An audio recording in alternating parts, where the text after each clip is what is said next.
Welcome, Miracle Makers. This is Angie, your host of Singularity, a podcast where we will journey together through various sacred and inspired texts, remembering our truths along the way. Thank you for allowing me to be a part of this journey with you. So grab your coffee, have your pen and paper handy, and the text if you have it. Here we go. In this episode, we are covering part 3 of chapter 1, Atonement and Miracles. Atonement, we now know from principle 26, means undoing, so you may hear me switching the two around as we go through the rest of this text. Sometimes the aha moments, they just come a bit easier to me this way. Let's begin. I am in charge of the process of atonement, which I undertook to begin. My part in the atonement is the canceling out of all error that you could not otherwise correct. When you have been restored to the recognition of your original state, you naturally become a part of the atonement yourself. The Course tells us that the process of undoing is through Jesus. He does not need miracles because he is already and always in that state of God-centeredness. He reminds us that when a miracle is done, it isn't just affecting the original receiver, it affects the united mind of God, of which we are all a part. Our society has made it so easy for us to take on false beliefs and limiting thoughts about ourselves, about our true abilities, losing sight of our original power. And Jesus steps in here to help us move away the bigger distortions, clearing away the false belief boulders that we otherwise wouldn't be able to move on our own. Let me say this part again. The united mind of God, that which we are all of. I am going to play a scene for you from one of my favorite movies, Powder. If you haven't seen it yet, I highly recommend that you do. It is a beautiful film filled with so many truths. Take a listen to how the concept of singularity is presented in this clip. What are people like on the inside? Inside most people, there's a feeling of being separate. Separated from everything. And they're not. They're part of absolutely everyone. And everything. Everything. I'm part of this tree. Part of Zach barking over fences. You're telling me that I'm part of some fisherman in Italy on some ocean I've never even heard of? No, some guy sitting on death row. I'm part of him too. You don't believe me? It's hard to believe that. All of that. Well, that's because you have this spot that you can't see past. My Grams and Gramps had it. A spot where they were taught they were disconnected from everything. So that's what they'd see if they could. That they're connected? And how beautiful they really are. And that there's no need to hide or lie. And then it's possible to talk to someone without any lies. With no sarcasms, no deceptions, no exaggerations, or any of the things that people use to confuse the truth. This spot that blocks us from seeing that we're all one, that we're all connected, and that we're all love, is formed through error. And by alleviating error, but getting rid of this error, we allow ourselves to be realigned with our direct communication with God, allowing us to see our singularity. As you share my unwillingness to accept error in yourself and others, you must join the great crusade to correct it. Listen to my voice, learn to undo error, and act to correct it. As we begin to grow in awareness and become more in tune with our original state, we begin to become more aware of these false beliefs, seeing them for what they really are, and before they have a chance to build up and interfere with our connection to everything. Knowing our true state more clearly, we become less tolerant of the errors within ourselves and our brother, urging us to correct them, which is our part in the crusade. We begin to listen to his voice, that still knowing within us. We begin to learning to undo error through truth. I feel strongly that these lessons we are about to start in January are designed to help determine what error is on an individual and a more personal level. The word most closely related to error that I can think of would be sin. The reason I think the Course is using error instead of sin is because it is trying not to use terminology that we might associate with our own religious fog and emotional attachments to words like this. knowing that our belief around them may limit or slow us in the learning process. In the Course, it defines the word sin as a mistake to be corrected rather than an evil to be punished. When I first read this, I could literally feel the fog lifting off of me as this definition shined light on the darkness around this word for me. I no longer felt I would have to associate this word with feeling shameful or weak. Instead, I felt empowered, knowing that if I make a mistake, I could just bring it into the light and really examine, understand, and then correct it.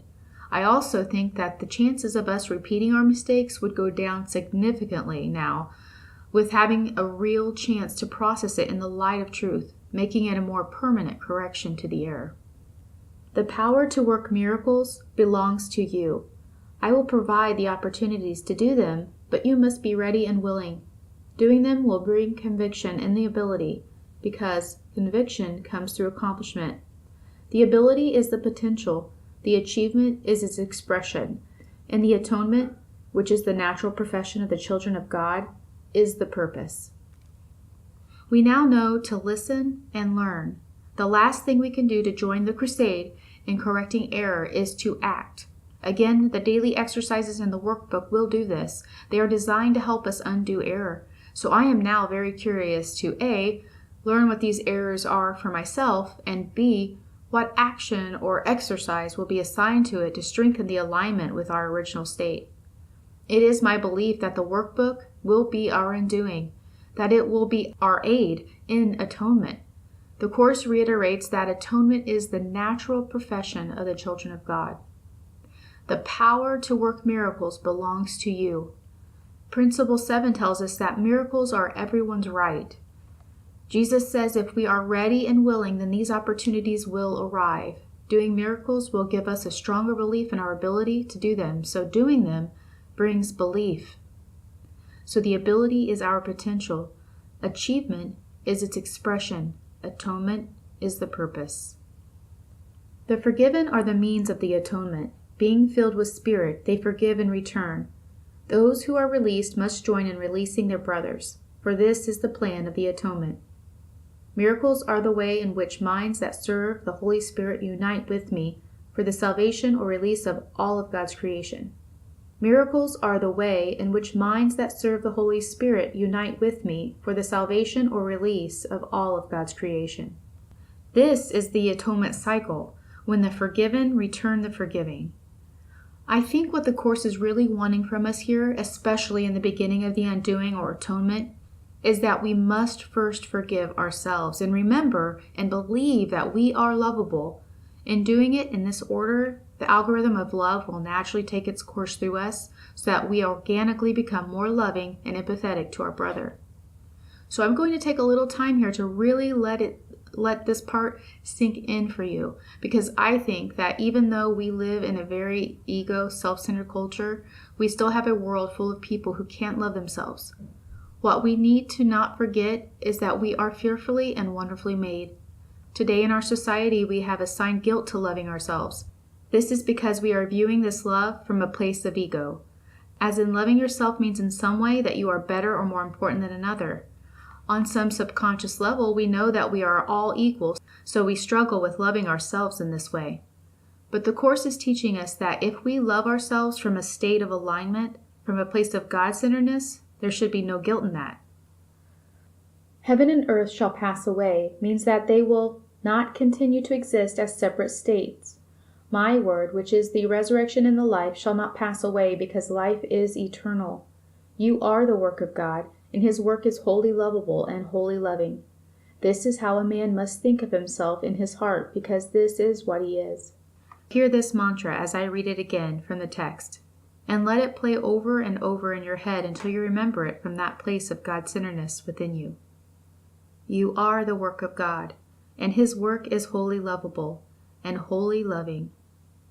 Psalms 139:14, David says to God, I praise you because I am fearfully and wonderfully made, because your works are wonderfully made, I know full well.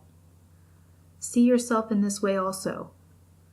Our bodies are organic machines designed so purposefully and specifically to carry our souls through this physical plane. I am sure that at some point you have given some thought to the complexity of your body. this complex system within systems that survives in the perfection of the living systems within systems outside of itself, from the atmosphere that we're breathing to the perfect location of our planet in regards to the sun, all of this working interdependently on other systems, all designed to cycle toward balance and renewal, with mathematical miracles happening within these symbolic relationships all around us and what we can and cannot see. The mere complexity of all of this speaks volumes about where it originates. We are the living, breathing, biggest miracle of all, yet we fail to see ourselves and the miracle. We still look around for miracles as if we aren't already one. We, the world we live in, the love we share and witness, is evidence that something greater than ourselves indeed exists. I'm going to play an excerpt from a lecture from my favorite author, Wayne Dyer. In this, he reads a quote from physicist Max Planck pertaining to this very idea. Max Planck was given the Nobel Prize in Physics many years ago in Stockholm for his work on the atom. He, along with Einstein, was considered to be one of the greatest scientific minds on the planet. Now, these are the people who need hardcore data. So, here's what Max Planck had to say. As he accepted the Nobel Prize, these were his words. As a man who has devoted his whole life to the most clear-headed science, to the study of matter, I can tell you, as the result of my research about atoms, this much. There is no matter as such. All matter originates and exists only by virtue of a force which brings the particle of an atom to vibration and holds this most minute solar system of the atom together. We must assume, now listen to a greatest scientist on the planet, we must assume behind this force the existence of a conscious and intelligent mind. This mind is the matrix of all matter. Heaven and earth shall pass away. It means that the two are no longer separate things, and that at the point that they pass away, that they actually become one, making where heaven and earth become one a spiritual being, made physical, a miracle. And when we realize what we really are, what we are capable of, we will become that much more. Part 3 says life is eternal. The physical, or earth, houses the eternal, the heavens, at small points of interception along the plane of the physical world. We said in the last episode that this intersection is where a miracle takes place. We are miracles. We affirm this from the principles that miracles are love. So, you are love.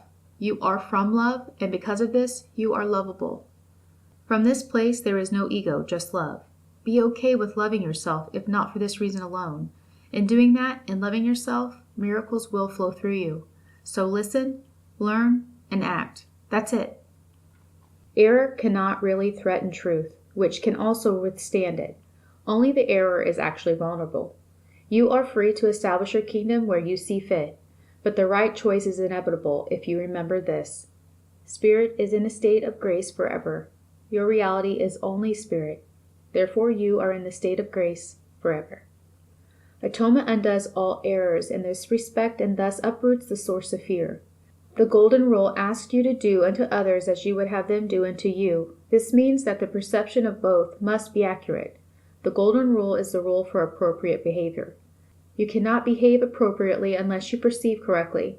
Since you and your neighbor are equal members of one family, as you perceive both, so will you do to both.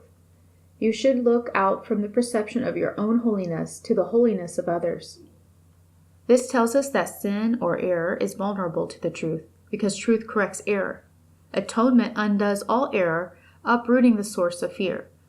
So in knowing you can love yourself in this way, the fear of doing so is atoned or undone. The atonement cycle is perpetuated by the forgiven to the forgiven. The atonement cycle is perpetuated by the forgiven to forgive in return. If someone has wronged you, remember that they have only temporarily forgotten that they are from love, and since you currently remember you are love and forgive your brother, you cancel out that error. Miracles arise from a mind that is ready for them. By being united, this mind goes out to everyone. even without the awareness of the miracle worker himself. The impersonal nature of miracles is because the atonement itself is one, uniting all creations with their Creator. As an expression of what you truly are, the miracle places the mind in a state of grace. The mind then naturally welcomes the host within and the stranger without. When you bring in the stranger, he becomes your brother. That the miracle may have effects on your brothers that you may not recognize is not your concern. The miracle will always bless you. Miracles you are not asked to perform have not lost their value. They are still expressions of your own state of grace, but the action aspects of the miracle should be controlled by me because of my complete awareness of the whole plan. The impersonal nature of miracle-mindedness ensures your grace, but only I am in the position to know where they can be bestowed. Miracles are selective only in the sense that they are directed towards those who can use them for themselves. Since this makes it inevitable that they will extend them to others, a strong chain of atonement is welded. Even if you are unable to see the results of your miracle, you know the effects are universal and happening anyway, affecting and healing everything, including yourself. It goes on to say that because we are of a united mind of God, atonement itself is one, uniting all creations with their Creator, and that it isn't our job to know or focus on the big picture. Our only job is to stay in a state of grace. Spirit is the state of grace forever. Your reality is only spirit, therefore you are in a state of grace forever. I want to end with reading the lyrics from one of my favorite Beatles songs. The name of the song here is Within and Without You. Listen carefully to see if you hear the message of the course flowing through it. We were talking about the space between us all, and the people who hide themselves behind a wall of illusion. Never glimpse the truth, then it's far too late when they pass away. We were talking about the love we all could share. When we find it, to try our best to hold it there with our love. With our love, we could save the world, if they only knew. Try to realize it's all within yourself. No one else can make you change. And to see you're really only very small. And life flows on within you and without you. We were talking about the love that's gone so cold, and the people who gain the world and lose their soul. They don't know, they can't see. Are you one of them? When you've seen beyond yourself, then you may find peace of mind is waiting there. And the time will come when you see we're all one, and life flows on within you and without you. Let me know what you heard in these lyrics or what you think of them in the comment section. Starting in January, we will be covering the reviews of the week lessons in the workbook section of the course. I encourage you to do these exercises daily and intentionally, as I will do the same, and then join me on next week's episode to reflect. With your coffee still warm and your notes fresh, take this time to go inward, reflecting on your truths remembered. Always feel free to share them with us and any parts of the text that stood out for you. The thoughts shared today are only mine and only part of the story. By sharing yours, you add dimension. Take this with you out into the week as we round the corner to a new year. Until next time, keep shining.